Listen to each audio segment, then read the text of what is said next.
মাতৃভাষা দিবসে কাস্তে হাতুড়ি ছেড়ে প্রতিকূল রহমানের ঘাসফুলে যোগদান।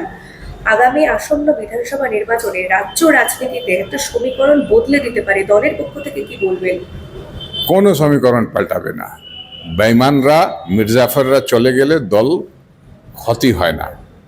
মানুষ আজকে বুঝতে পারছে যে ট্র্যাজিক হিরো হওয়ার চেষ্টা করছিল, যে সিম্প্যাথি গেইন করার চেষ্টা করছিল, আজকে পশ্চিমবঙ্গের মানুষ দেখে নিল কি নীতি আদর্শ থেকে বিচ্যুত হয়ে সে এরকম দলে গেছে যে দল একটা ভ্রষ্ট, কারাপ্ট, বিভিন্ন ধরনের দুর্নীতিগ্রস্ত একটা এরকম দল যেখানে নীতি আদর্শ কিছু নাই।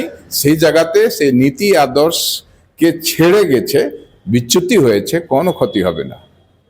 গত নির্বাচনে অভিষেক বন্দ্যোপাধ্যায়ের কিন্তু প্রতিদ্বন্দ্বিতা করেছিলেন এই প্রতিকূল রহমান, আজ তার হাত ধরেই তৃণমূলে যোগদান, কি বলবেন? দুর্ভাগ্য কি ওরকম একটা পার্টি সিপিআইএম, যে পার্টি নীতি আদর্শ মূল্যবোধ নিয়েই রাজনীতি করে, সেইখানে সে এই বিষয়গুলোকে, এই গর্বের পার্টিটাকে ছেড়ে এরকম পার্টিতে গেছে যে পার্টি ভ্রষ্টাচারের দলদলে সে আছে, যে পার্টিটা।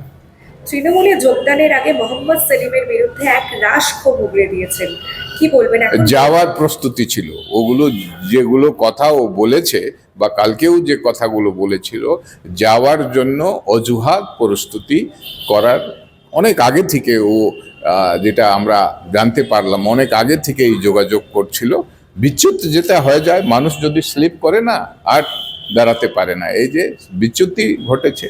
প্রতিকূল রহমান তিনি বলেছেন যে বাংলার মানুষের কণ্ঠরোধ করা হচ্ছে, বিজেপির এগেইনস্টে দাঁড়ানোর জন্য একমাত্র শক্তিশালী দল তৃণমূল কংগ্রেস। ভুল। তৃণমূল কংগ্রেসের তো কোনো গণতন্ত্রই নাই, একটাই লোক, সে অথরিটারিয়ান, যা বলবেন মমতা ব্যানার্জি সেটাই শেষ কথা। সেই রকম দলে গিয়ে গণতন্ত্র পাবে কেউ? না, গণতন্ত্র ছিল বলেই সে বলার সুযোগ পেত, গণতন্ত্র বলে ছিল বলেই সাধারণভাবে উঠে আসা সে রাজ্য কমিটি পর্যন্ত গিয়েছিল, গণতান্ত্রিক ব্যবস্থা ছিল বলেই নেতা হয়েছিল। আজকে এই আদর্শ, এই নীতি, এই সমাজ পাল্টানোর সব বিষয়গুলো থেকে বিচ্যুত হয়ে সে সোজা গেছে একদম এরকম দলদলে গেছে যেখানে কিচ্ছু নাই, শেষ। এর আগেও অনেকেই গেছেন, রাজাক মোল্লা গেছেন, মরার আগে রাজাক মোল্লার সেই বাইট আমরা দেখেছি, কি বলেছেন, খুব বড় ভুল আমার জীবনে, রাজাক মোল্লা বলেছেন সিপিএম ছাড়া। ঠিক মরার আগে তিনি বলছেন কি সিপিএমই আমার খোঁজ রাখে। এই যে একে একে হেভিওয়েট নেতাদের তৃণমূল কংগ্রেসে যোগদান, আমরা এর আগে দেখেছি বিষ্ণুপ্রসাদ শর্মা, আর তারপরে সিপিএম এর নেতা প্রতিকূল রহমান তার তৃণমূল কংগ্রেসে। এই দল বদল রাজনীতিকেই সাধারণ মানুষকে ঘৃণা করা উচিত, এই দল বদলটা ঠিক না।